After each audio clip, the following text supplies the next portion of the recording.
სპორტსმენებო უთხარით არა პუტინის ოლიმპიადას ამ სახელწოდებით ჩარდენის სკვერში საპროტესტო აქცია გაიმართა. აქციის მონაწილეები ქართველ სპორტსმენებს მოუწოდებენ დაიცვან საქართველოს ღირსება და არ წავიდნენ პუტინის სისხლიან ოლიმპიადაზე.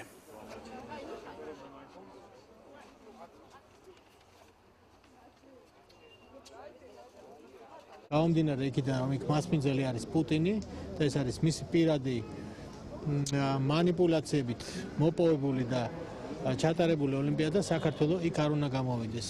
იმიტომ რომ ეს არის ჩვენი ოკუპანტი ქვეყანა, ჩვენი მოწინააღმდეგე, რომელსაც სძულს ყველაფერი ქართული. ჩვენ და სამწუხაროდ მთავრობამ და სეოკმა ოლიმპიურმა კომიტეტმა ვერ მიიღეს სათანადო გადაწყვეტილება. და ჩვენ ერთი გადაგვჩენია, რომ პირადად სპორტსმენებს ხოთ, რომ არ მიიღონ ის გადაწყვეტილება და არ წავიდნენ პუტინის ოლიმპიადაზე. სულ არაფერს რო არ მიექცეს ყურადღება გინდ 2008 წლის ომს, გინდ ჩვენს ისტორიას.